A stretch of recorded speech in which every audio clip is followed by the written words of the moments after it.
अल्हम्दुलिल्लाहि रब्बिल आलमीन अस्सलातु वस्सलामु अला रसूलिहिल करीम। अस्सलामु अलैकुम नाज़रीन इकराम। हमारा थीम है कुरान एंड जियोलॉजी और आज का टॉपिक है माउंटेन रूट्स यानी पहाड़ की जड़ें। सब टॉपिक्स इस तरह से हैं। सबसे पहले इंट्रोडक्शन, फिर देखेंगे माउंटेन बिल्डिंग जिसमें हम समझाएंगे कि रूट्स कैसा बिल्ड होते हैं और उनका स्ट्रक्चर कैसा रहता है, और हाउ रूट्स आर डिटेक्टेड यानी ज़मीन की गहराइयों में होते हैं ये, तो फिर इनको डिटेक्ट करने का तरीका क्या है। माउंटेन रूट्स के बारे में कुरान का क्या व्यू है ये देखते हुए हम अपनी बात का इख्तिताम एक फाइनल वर्ड के साथ करेंगे। इंट्रोडक्शन देखें। सबसे पहले माउंटेन्स जितना बुलंदियों पर उठते हैं उतना ही वो गहराइयों में भी अपना स्ट्रक्चर रखते हैं। ये बात सबसे पहले एक जियोलॉजिस्ट ने बताया था जिनका नाम था एरी, और ये स्टेटमेंट उन्होंने दिया था 1855 में। और काफ़ी वक्त गुजरने के बाद कैलिफोर्निया यूनिवर्सिटी के एक प्रोफेसर जीनू गुटेनबर्ग ने अर्थक्वेक्स का डेटा लेकर प्रैक्टिकली एक्सपेरिमेंटली ये प्रूफ किया कि पहाड़ों की जड़ें होती हैं, माउंटेन्स रूट्स रखते हैं, और उन्होंने अपने रिसर्च फाइंडिंग्स को पब्लिश किया 1943 में। और इस तरह से वक्त गुजरता गया, टेक्नोलॉजी एडवांस होती गई, लेटेस्ट डेटा कलेक्ट होता गया, लेटेस्ट मेथड से माउंटेन रूट्स की गहराई को नापा गया, तो पता चला कि माउंटेन्स के रूट्स हमारी उम्मीदों से कई गुना ज़्यादा गहरे होते हैं। देखते हैं अब माउंटेन बिल्डिंग यानी माउंटेन कैसा बनता है। माउंटेन फॉर्मेशन के बारे में मैंने पिछले एपिसोड में काफ़ी तफसील बताई है। मुख्तसरन देखते हैं, हम आगे बढ़ेंगे। जब दो टेक्टोनिक प्लेट्स आपस में टकराते हैं तो दोनों तरफ से प्रेशर पड़ता है, तो दोनों तरफ की ज़मीन फोल्ड होती हुई ऊपर को उठती है माउंटेन की शक्ल में, और ज़मीन की गहराइयों में भी वो फोल्ड होते हुए रूट्स की शक्ल ले लेते हैं। यहाँ देखिए इस एनिमेशन में इधर से एक टेक्टोनिक प्लेट है और इधर से एक टेक्टोनिक प्लेट है। ये इस जगह पर टकरा रहे हैं तो हमेशा वजनी टेक्टोनिक प्लेट मैग्मा में डूबने लगती है, और इस मुकाम पे थ्रस्ट के सबब माउंटेन फॉर्म हो रहा है, और ज़मीन की गहराइयों से मैग्मा ऊपर उठता हुआ इस माउंटेन की हाइट को मज़ीद बुलंद करता है, और एक माउंटेन फॉर्म होने कई मिलियन साल लग जाते हैं। माउंटेन का स्ट्रक्चर कैसा रहता है देखें। यहाँ पर दो प्लेट जब आपस में टकरा रहे हैं, कोलाइड कर रहे हैं, दो तरफ का क्रस्ट एक दूसरे पर प्रेशर डालता है और दोनों मिलकर फोल्ड होते हुए ऊपर की जानिब उठते हैं और माउंटेन की शक्ल ले लेते हैं। तो इस तरह से ये फोल्डिंग जो है सिर्फ ऊपर ही की तरफ नहीं होती बल्कि ये फोल्डिंग नीचे की जानिब भी होती है और ये रूट्स की शक्ल ले लेते हैं। During collision continents squeeze together and deform. यहाँ देखिए mountain simulation by geologist using layers of coloured sand, यानी जियोलॉजिस्ट ने कंप्यूटर सिमुलेशंस करके भी समझने की कोशिश की कि माउंटेन्स कैसा फॉर्म होते हैं। तो इधर एक प्लेट उन्होंने बनाया कलर्ड सैंड की, इधर भी एक प्लेट उन्होंने बनाया कलर्ड सैंड की। दोनों आपस में जब टकरा रहे हैं तो देखें फोल्ड माउंटेन्स फॉर्म हो रहे हैं और साथ में माउंटेन की जड़ यानी रूट भी फॉर्म हो रही है।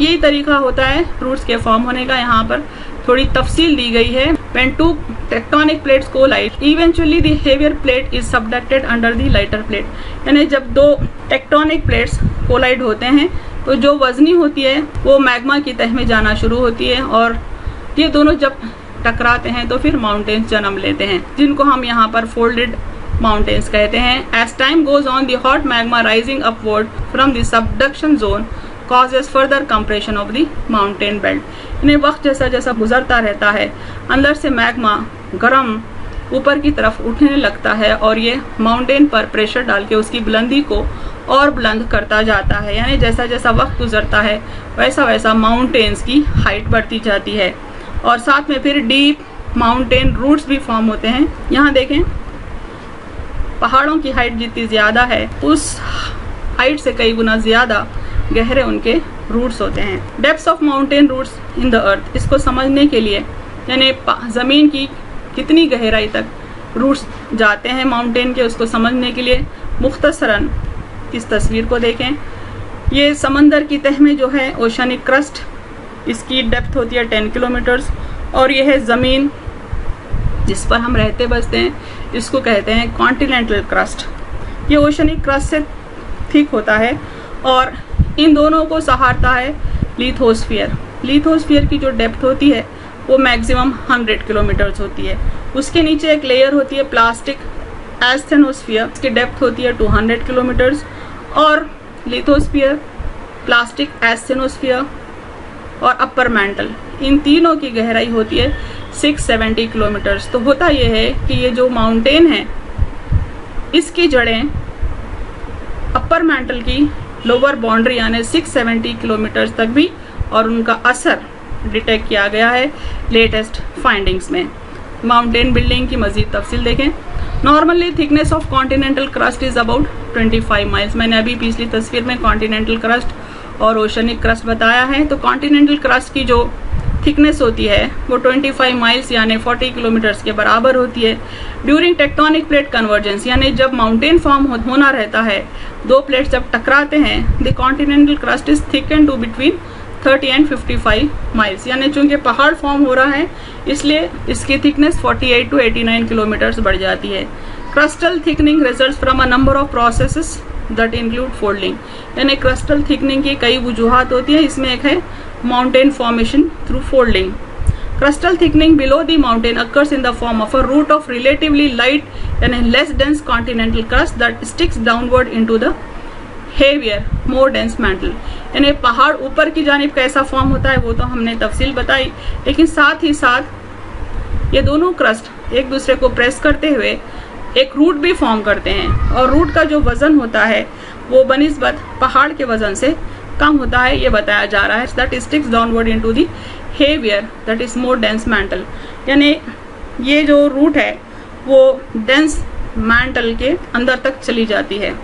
The deeper the crustal root the higher the mountain, यानी ये रूट जितनी गहराई तक जाती है माउंटेन जमीन पर उतना ही ऊपर तक उठता है। इस इंफॉर्मेशन को मैंने एक लेटेस्ट रिसर्च पेपर से कलेक्ट किया है जिसका रेफरेंस मैंने यहाँ दिया है। माउंटेन रूट्स के सिलसिले में मैंने एक और लेटेस्ट रिसर्च पेपर लिया है फरवरी 2019 का। ये साइंसदानों की टीम है जिसमें से 2 चाइनीज़ हैं और एक अमेरिकन है। इनके पेपर का टाइटल मैंने यहाँ लिख दिया है। जो मोस्ट इम्पॉर्टेंट पॉइंट मुझे कोट करना था अपने वीडियो के सिलसिले में वो मैंने यहाँ लिखा है। दरअसल ये लोग बहुत ही भयानक अर्थक्वेक का डेटा कलेक्ट किया और इनका कहना है कि इनके जो अनोखे फाइंडिंग्स है वो इसलिए पॉसिबल हुए क्योंकि अर्थक्वेक बहुत ही भयानक था। इनका ऑब्जर्वेशन ये रहा, देखें यहाँ, the observation provides evidence of partially blocked mantle circulation that leads to some chemical differences between the upper and lower mantle. इसको समझाने के लिए पहले इस तस्वीर को देखें। ये क्रस्ट है यानी जिस पे हम रहते हैं, और ये ज़मीन का सेंटर है, कोर कहेंगे इसको, इनर कोर या आउटर कोर है। इसके बाद आता है लोअर मैंटल, और लोअर मैंटल के ऊपर एक ट्रांजिशन जोन होता है, और फिर ये होता है अपर मैंटल। तो जो जलजले का डेटा कलेक्ट किया गया, उसके वेव्स को स्टडी किया गया, ये जाना उन्होंने कि पहाड़ों के जो रूट्स हैं वो दरअसल 670 किलोमीटर्स तक अपना असर रखते हैं। इसी को फर्दर एलॉबरेट किया है दूसरे साइंसदानों ने। अंडरग्राउंड माउंटेन्स यानी रूट्स आर टॉलर देन दी हिमालयाज, यानी हिमालय की जितनी बुलंदी है उससे कई गुना ज्यादा गहरे पहाड़ों के उमूमन रूट्स होते हैं। Latest earthquake data leads to a re evaluation of the earth mantle structure. Re evaluation कहते हैं यानी अब तक माजी में जो कुछ कहते हुए आए हैं रूट्स की गहराइयों के सिलसिले में, उनको प्री इवैल्यूएट करना पड़ेगा। यानी अव्वल ये कहा गया माजी में कि जड़ें उतनी गहरी होती हैं जितना पहाड़ की बुलंदी होती है। मज़ीद जब साइंस तरक्की की तो कहने लगे कि रूट्स 4-5 गुना गहरे होते हैं बनिस्बत माउंटेन की हाइट के। लेकिन अब लेटेस्ट टेक्नोलॉजी ये कह रही है कि रूट्स बहुत ज़्यादा गहरे होते हैं। इसीलिए साइंसदान कह रहे हैं कि हमने जो अर्थ का जो स्ट्रक्चर बताया अंडरग्राउंड, उसको री इवैल्यूएट करने की ज़रूरत है। आपके जो लेटेस्ट फाइंडिंग्स है उनके मुताबिक बिगर माउंटेन्स यानी रूट्स एग्जिस्ट डीप अंडरग्राउंड। ये कैसा डिटेक्ट किया उसका मेथड भी नीचे बताया जा रहा है। यूजिंग द शॉक वेव्स यानी जलजलों की जो लहरें होती हैं उनकी information caused by massive earthquakes and a global network of advance seismic instruments. यानी एक तो लेटेस्ट इंस्ट्रूमेंट्स इन्होंने यूज़ किया जलजलों के झटकों को मेजर करने का, और जो भयानक जलजले होते हैं उनके वेव्स को उन्होंने कलेक्ट किया कि a complex terrain of mountain ranges has been revealed, यानी ज़मीन की गहराइयों में बहुत ही कॉम्प्लेक्स माउंटेन रेंजेस की मौजूदगी पता चली। देयर डेप्थ इज सिग्निफिकेंट यानी उनकी गहराई मामूली नहीं है बल्कि बहुत ज़्यादा अहमियत के काबिल है। The 660 kilometre boundary which lies between the planet's upper and lower mantle also contains areas with variable smoothness। यानी तजुर्बों से ये पता चला कि अपर और लोअर मैंटल के बीच ये जो बाउंड्री है वहाँ तक माउंटेन के रूट्स का असर पाया गया। How the mountain roots are detected. Mountain के रूट्स को डिटेक्ट करने का तरीका क्या है? मैंने बताया है एक सिस्मोग्राफ जो ज़लज़लों के झटकों को, वेव्स को मेजर करता है। यहाँ बता रहे हैं, देखिए, जब कभी एक ज़लज़ला आता है तो उसकी नीडल या उसका पेन ग्राफ बनाता है। ग्राफ की इंटेंसिटी से अंदाज़ा लगाया जाता है कि ज़लज़ला कितना गहरा है। व्हाट कॉजेस अर्थक्वेक्स, यानी ज़लज़ले आते कैसा हैं। मुख्तसरन सा मैं इसको बताती जाऊंगी। जैसा मैंने पहले बताया पिछले एपिसोड्स में कि अर्थ का आउटर शेल जो है वो अंडे के आउटर शेल की तरह टूटा हुआ है और जो प्लेट्स फॉर्म हुए वो टेक्टोनिक प्लेट्स कहलाते हैं और ये सारे मैग्मा पर फ्लोट हो रहे हैं। ये प्लेट्स जब आपस में टकराते हैं तो ज़लज़ले फॉर्म होते हैं और उनके झटके ज़मीन की गहराइयों से ज़मीन की ऊपरी सतह तक पहुँचते हैं। इन ज़लज़लों के झटके यानी उनके वेव्स को स्टडी किया जाता है और ज़मीन की गहराइयों में क्या स्ट्रक्चर्स हैं उनको समझा जाता है। यहाँ देखिए, टेक्टोनिक प्लेट्स पूरा ग्लोब पे जहाँ जहाँ हैं वहाँ पर ज़लज़ले उतनी ही ज़्यादा तादाद में आप देख सकते हैं कि टेक्टोनिक प्लेट्स के बॉर्डर्स पर ज़लज़लों की बहुतात है। ये इस बात की दलील है, ज़लज़ले दरअसल टेक्टोनिक प्लेट्स के टकराने से पैदा होते हैं। अब देखते हैं माउंटेन रूट्स के सिलसिले में कुरान के क्या व्यूज़ हैं। क्या कुरान इस बात को फेवर करता है या नहीं? देखें कुरान की आयत को, बिस्मिल्लाहिर्रहमानिर्रहीम। अलम नजालिल अर्ज़ मिहादा वल जिबाला औतादा, क्या हमने ज़मीन को फ़रश नहीं बनाया और पहाड़ों को मेखें। अल्लाह ताला यहाँ पर ज़मीन को फ़रश के मिसल कहते हैं और पहाड़ों को मेखे कहते हैं। ये मेखे क्या चीज़ हैं, इसकी हम मज़ीद तशरीह आगे देखते हैं, इंग्लिश ट्रांसलेशन भी देखते हुए जाएँ।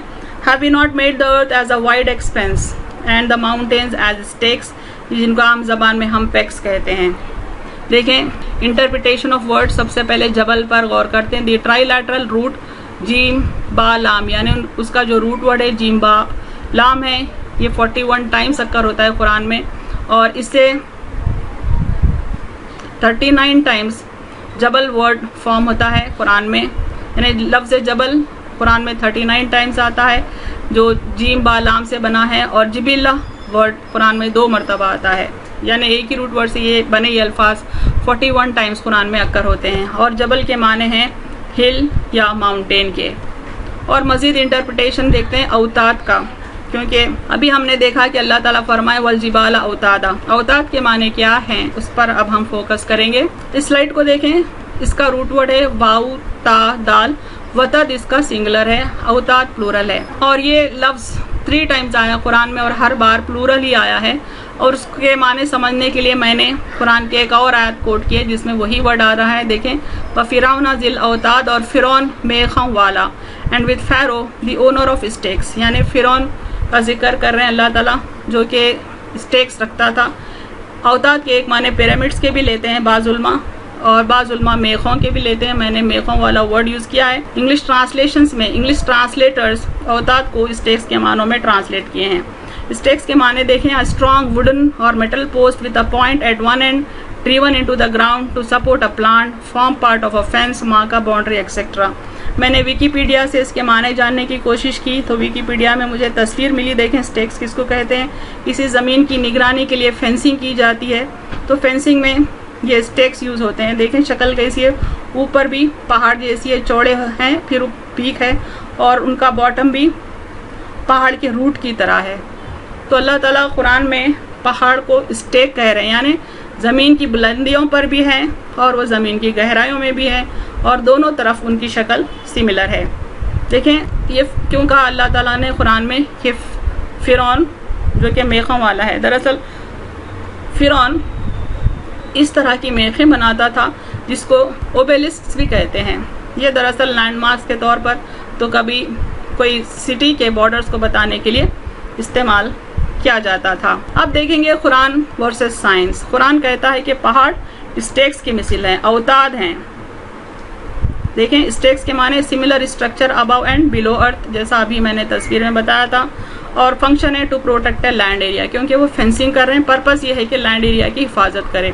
साइंस क्या कह रही है देखें, साइंस कहती है कि पहाड़ ज़मीन के ऊपर हिस्से में जैसा स्ट्रक्चर रखते हैं, ज़मीन की गहराइयों में भी वैसे ही स्ट्रक्चर रखते हैं। और फंक्शन भी ये बताते हैं साइंसदान के पहाड़ लैंड एरिया को प्रोटेक्ट करते हैं। ये फंक्शन कैसा अचीव होता है पहाड़ों से, ये तफसील हम इंशाल्लाह आगे के एपिसोड्स में देखेंगे।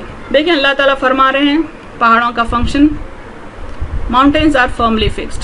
अल्लाह ताला पहाड़ों के बारे में फरमाते हैं कि माउंटेन्स आर फर्मली फिक्स्ड, क्योंकि वो गहराई तक धंसे हुए हैं अपनी जड़ों के साथ। वल जिबाल अरसाहा, और पहाड़ों को खूब जमा दिया। And the mountains hazy firmly fixed. और ये आज देखें वैलल जिबाली कैफा नुसिबत, और क्या वो देखते नहीं पहाड़ों की तरफ कि कैसे नस्ब किए गए हैं। नस्ब करना यानी किसी चीज़ को ज़मीन की गहराइयों से ज़मीन के ऊपर तक माउंट करना। अल्लाह ताला साफ अल्फाज में ये बात फरमा रहे हैं। रोल ऑफ माउंटेन मुख्तसरन सा बताएंगे हम नेक्स्ट एपिसोड में इंशाल्लाह, आप इसकी तफसील देखेंगे। फरमाते हैं अल्लाह ताला वलखा फिल अर्ज़ि रवासी अन तमीदा बिकुम वअनहारुम वसुबुलन लअल्लकुम तहतदून। और उसने ज़मीन में पहाड़ ढाल दिए ताकि वो ज़मीन तुमको लेकर डगमगाने और हिलने ना लगे। मैंने आपको पहले भी बताया था कि अलखा के माने ढालने के हैं। पहाड़ों को अल्लाह ताला ने ढाला है, कास्ट किया है। और पर्पस भी अल्लाह ताला फरमाते हैं कि ताकि ज़मीन तुमको लेकर ढलक ना जाए, यानी अर्थक्वेक्स तुमको शेक ना कर दें। शेक तो हम होते हैं लेकिन पूरी तरह से बर्बाद ना कर दें। ये बेसिक पर्पस है पहाड़ों को बनाने का। द फाइनल वर्ड वलखा फिल अर्ज़ि रवासी अन तमीदा बिकुम हाज़ा खल्क़ुल्लाहि फ़अरूनी माज़ा खलक़ल लज़ीना मिन दूनिही बल ज़ालिमूना फ़ी ज़लालिम मुबीन। और ज़मीन में पहाड़ ढाल रखे हैं कि वो तुमको लेकर डावाडोल ना होने लगे। यानी ऐसी शानदार अल्लाह की तख्लीक है कि पहाड़ों को अल्लाह ने ढाला है और एक मकसद के तहत ढाला है। ये तो अल्लाह ताला की बनाई चीज़ें हैं। अब तुम मुझको दिखाओ कि इसके सिवा जो हैं उन्होंने क्या चीज़ें पैदा की, बल्कि जालिम लोग सरीह गुमराही में हैं। इन्हें अल्लाह ताला ने तो अपने बंदों के लिए बहुत कुछ पैदा किया। उसकी कुदरत की निशानियों में से एक निशानी है कि उसने पहाड़ बनाए और गहरी जड़ों के साथ बनाए, ताकि जलजलों से इंसान की ज़िंदगी नामुमकिन ना हो जाए, बल्कि वो जलजलों की शिद्दत को थाम ले। ये तो है अल्लाह की तख्लीक। तो अल्लाह ताला सवाल कर रहे हैं उन लोगों को जो अल्लाह के अलावा दूसरों की बंदगी करते हैं कि बताओ मुझे कि उन लोगों ने क्या पैदा किया जिनकी बंदगी की जाती है। बल्कि ये इस तरह से करने वाले यानी गैरुल्लाह की परस्तिश करने वाले लोगों को अल्लाह ताला जालिम फरमा रहे हैं और कह रहे हैं कि वो सरे गुमराही में हैं। व आखिरु दावाना अनिल हम्दुलिल्लाहि रब्बिल आलमीन।